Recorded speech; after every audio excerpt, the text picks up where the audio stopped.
2 દિવસ પૂર્વે અંકલેશ્વરમાં આદિવાસી સમાજના યુવાનો અને બહેનો દ્વારા અભદ્ર ટિપ્પણી પિંકેશ નામના ઈસમે કરી હતી અને જે સોશિયલ મીડિયા પર મૂકતા જ વિવાદ ઊભો થયો હતો અને આદિવાસી સમાજના યુવાનોમાં રોષ ફેલાયો હતો। તેમના દ્વારા મુદ્દે ઈસમને જાહેરમાં માફી માંગવાની માંગ કરી હતી।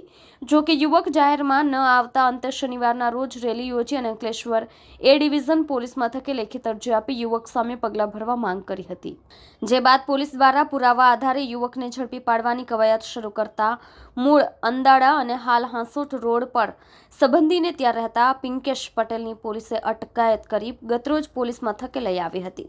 આ અંગે આદિવાસી સમાજને જાણ થતાં જ ટોળે ટોળા જામ્યા હતા। પોલીસ મથકે લઈ આવતા જ આદિવાસી સમાજના યુવાનો દ્વારા જય આદિવાસીના નારા લગાવતા એક તબક્કે વાતાવરણ ગરમાયું હતું। જો કે પોલીસે યુવકની અટકાયત કરી લોકઅપમાં મૂકી દીધા બાદ આ અંગે આદિવાસી સમાજના આગેવાનો જોડે ચર્ચા કરી પોલીસ ફરિયાદ અંગે જાણ કરી હતી। જો કે યુવકે એ પૂર્વે સોશિયલ મીડિયા પર પોતાનો વિડીયો બનાવી અપલોડ કરી જાહેરમાં માફી માંગી હતી અને વિડીયો વાયરલ કર્યો હતો।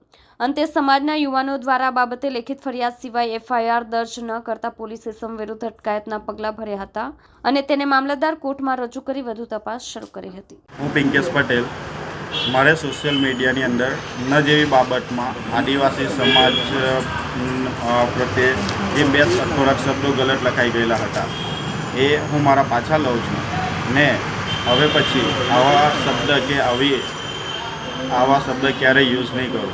હું એની બાહેધરી આપું છું ને સમગ્ર આદિવાસી સમાજ પાસે જે લાગણીઓ ડૂબાઈ છે એના માટે ક્ષમા માગું છું।